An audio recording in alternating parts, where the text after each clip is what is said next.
I'm Rick Kaler. Thanks for joining me. Democratic presidential candidate and Massachusetts Senator Elizabeth Warren is proposing a federal wealth tax. It would impose annual taxes of 2% on those with household wealth, which is net worth, not income, of over $50 million, and 3% on those with over $1 billion. While the U.S. has never had a wealth tax, we do have a version of it in the form of real estate property taxes. These are commonly imposed by municipalities, counties, and states, with annual rates ranging up to 4% of a property's value. Almost every person who owns a house, commercial building, or investment property pays these taxes in amounts similar to those proposed by Senator Warren. So how is a wealth tax much different?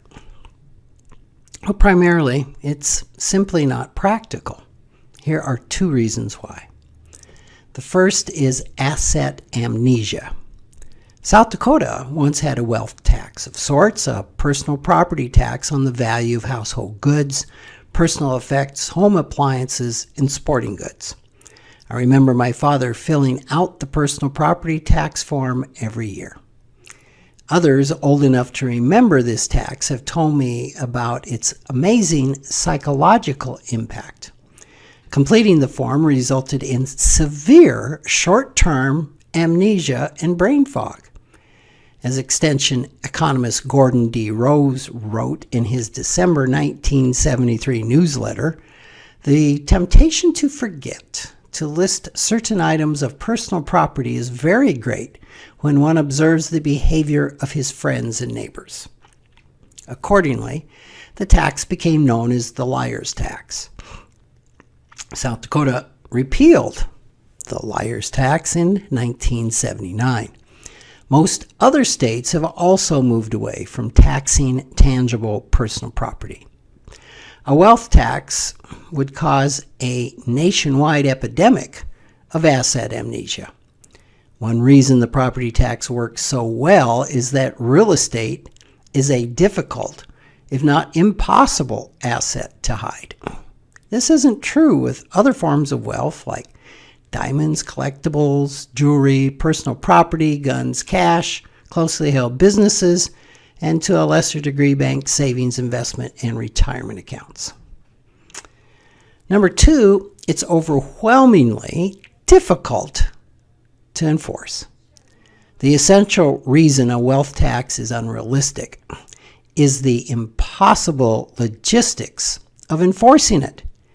Evan Smirnoff, editor of the Financial Advisor, sums this up in a February 12, 2019 article entitled Why a Wealth Tax Has No Chance. He cites national policy analyst Andy Friedman of the Washington Update, who spoke at the Investment and Wealth Institute's annual Investment Advisor Conference in New York City on February 12th. According to Friedman, annual appraisals of all assets of several thousand wealthy households are simply beyond the capability of the IRS's manpower and infrastructure. There is, quote, no chance of a wealth tax, end quote. That's what Friedman told the attendees at the conference, pointing out that the IRS just couldn't handle it. He noted that people only have their entire wealth appraised once, when they die. Appraising a person's real estate, collectibles, other illiquid assets once a year is a gargantuan task that is simply unrealistic. It would overwhelm appraisers. It would overwhelm the IRS. Adding enough skilled IRS staff to even attempt this task would make the cost of collecting the tax prohibitive. There is also a question as to the constitutionality of such a tax.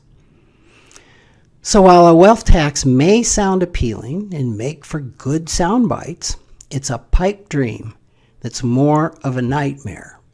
It would be impossible to enforce. It would serve as a great motivator for the wealthy, along with many of their businesses and jobs provided by them to relocate to other more tax and capital friendly countries.